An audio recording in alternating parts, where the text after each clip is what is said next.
रोहित शर्मा परत एकदा मुंबई इंडियन्सचा कॅप्टन होणार. खरंच असं होऊ शकतं का? खरं तर मुंबई इंडियन्सने हार्दिक पांड्याला कॅप्टन केलं आणि मुंबई इंडियन्सचे घोडे लागले. 3 सीझन हार्दिक पांड्याने मुंबई इंडियन्सची कॅप्टन्सी केली, 3 सीझन. पण तिन्ही सीझन मुंबई इंडियन्सची पूर्णपणे वाट लागली. एकदम म्हणजे न ते प्ले ऑफमध्ये जाऊ शकले, न त्यांचा परफॉर्मन्स होऊ शकला. टीमचा परफॉर्मन्स खराब झाला. इव्हन हार्दिक पांड्याचा स्वतःचा सुद्धा परफॉर्मन्स चांगला नव्हता. त्याच्यामुळे हार्दिक पांड्या तर जवळपास 100% फिक्स झालेला आहे की मुंबई इंडियन्स सोडणार आहे आणि दुसऱ्या कोणत्या तरी फ्रँचायझीकडे जाणार आहे. CSK असेल, KKR असेल, नावं बरेच आहेत. अजून काही फिक्स झालेलं नाही की कोणत्या फ्रँचायझीकडे जाईल, पण हार्दिक पांड्या मुंबई इंडियन्स सोडणार आहे. तर हार्दिक पांड्याने जर मुंबई इंडियन्स सोडली तर मुंबई इंडियन्सचं कॅप्टन्सी कोणाकडे जाईल? तर चर्चा चालू आहे की रोहित शर्माकडे ती परत एकदा जाऊ शकते. पण खरंच ते होऊ शकतं का? खरं तर मुंबई इंडियन्सकडे जर बघितलं तर 3 ऑप्शन सध्या दिसत आहेत.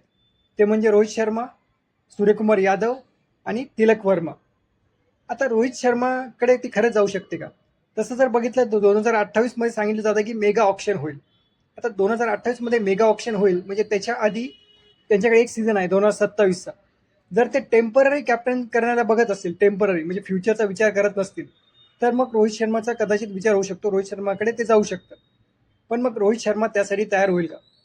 तो काही पाकिस्तानचा डांबर आझम नाहीये की किती हाकलून दिलं कुत्र्यासारखं तरी परत परत तो कॅप्टन्सी ऍक्सेप्ट करेल.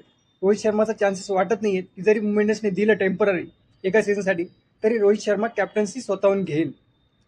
जर अजून थोडा फ्युचरचा विचार केला जर मुंबई इंडियन्सने, तर मग सूर्यकुमार यादवकडे ते जाऊ शकतं अजून 2-3 वर्षासाठी. कारण 2028ला मेगा ऑप्शन आहे. मेगा ऑप्शन म्हणजे काय, जवळपास बरेच उलथापालथ होऊन जातात टीममध्ये. बरेच नवीन प्लेअर होऊ शकतात, ते नवीन कॅप्टन सुद्धा घेऊ शकतात वगैरे वगैरे. समजा पण समजा त्यांनी 2-3 वर्षाचा विचार करून जर सूर्यकुमार यादवला द्यायचं ठरवलं तर सूर्यकुमार यादव त्यांच्याकडे ऑप्शन आहे.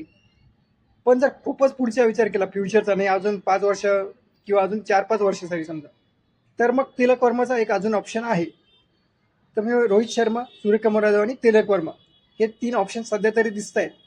पण जास्त चान्सेस तिलक वर्माचीच वाटत आहेत. कारण रोहित शर्माचा जर बहुतेक म्हणजे स्वतः तो रोहित शर्माच ऍक्सेप्ट करणार नाही.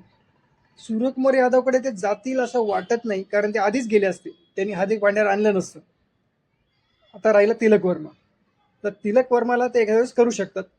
फक्त एवढंच आहे तिलक वर्मा भाऊ, जरा T20चा तुझा गेम आहे तिलक वर्मा, त्याला थोडासा इम्प्रूव्ह करावं लागेल. म्हणजे जो स्ट्राईक रेट आहे, तिलक वर्मा स्ट्राईक रेटमध्ये फसतोय असं दिसतंय. त्यामुळे तिलक वर्माला स्वतःचा परफॉर्मन्स तर इम्प्रूव्ह करावा लागेल.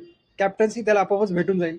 तुम्हाला काय वाटतं, कॅप्टन्सी कोणाकडे जाऊ शकते? मुंबई इंडियन्सची कॅप्टन्सी जर हार्दिक पांड्याने सोडलं, सोडणार तर आहेतच, तर कॅप्टन्सी कोणाकडे जाऊ शकते?